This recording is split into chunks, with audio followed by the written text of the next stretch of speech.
We are pleased to share preliminary findings from the study, Organization Factors that Foster Engagement-Capable Environments, a study of health research networks.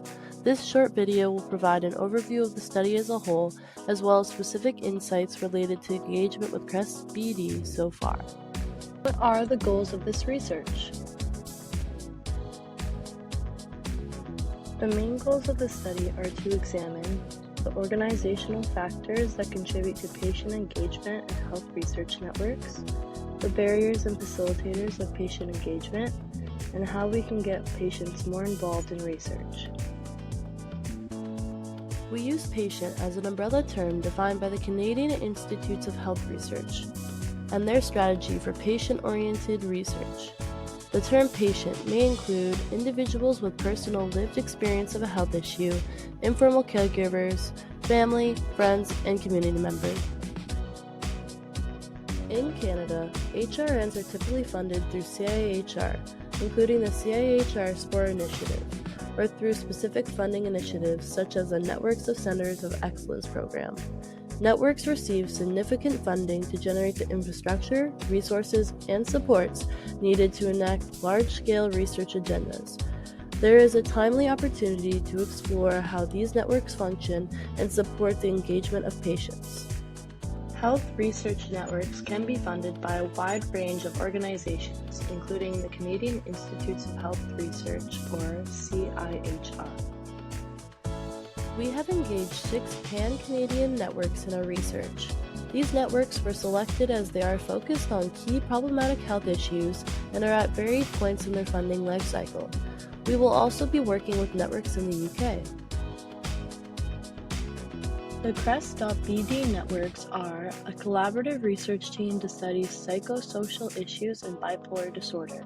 Their main objectives are to lead research organizations advancing engagement in bipolar disorder research and to produce resources which include informational podcasts, blog posts, and online talk sessions.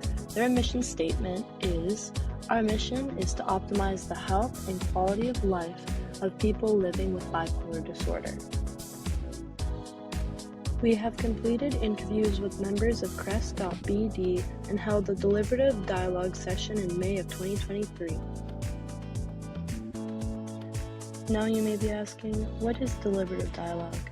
Deliberative dialogue is a type of consensus method we use that seeks to evaluate information and create priorities. Participants engaged in focused discussions, ranking patient-partner priorities, and identifying priorities and strategies to optimize patient engagement in health research networks. We engaged in 6 interviews with a range of individuals involved in Crest.BD. To share back and build on the findings from the interviews, we facilitated a deliberative dialogue with 10 individuals involved in the network. The participants held a variety and sometimes overlapping roles. In addition, we partner with Crest.BD to continue to refine and mobilize these findings, deepening our understanding of engagement-capable environments and how health research networks can best engage people with lived experience in health research. The following are insights from interviews and the deliberative dialogue session with Crest.BD. Identified facilitators of patient engagement were: patient feedback is tangibly integrated into the network. Network learning and outputs are shared in ways that matter to people with lived experience, not just academic articles and conferences. Non-hierarchical, even playing field. Not making assumptions, checking expectations. Creating space for members to foster connections and build trust. And opportunities for professional and personal capacity building. Insights on potential barriers at Crest.BD to patient engagement include not being inclusive of caregivers, friends, and family, dual relationships, since they can get messy, uncertain funding, having a lack of funding at onset of grant generation, viewing compensation as a one-time conversation, since it needs to be ongoing, and having a lack of diversity of patient partners. In order to overcome barriers to patient engagement, Crest.BD has requested practical guidance on engaging patient partners and resources on what to expect in regards to being involved in a health research network for patients and others. As we strive for improvement within health research networks, we ask Crest.BD participants what meaningful patient engagement looks like in a perfect future at their network. We heard Crest.BD values meaningful collaborative relationships. Diversity and inclusion is critical. There is a need for more diverse voices in the network. Greater focus on the social resources of the network to help draw more people with lived experience. More inclusive and informal events to help build comfort and trust among all members of the network. And ongoing supports to facilitate connections between people with lived experience in the network. So, what happens now that the Crest.BD research has been completed?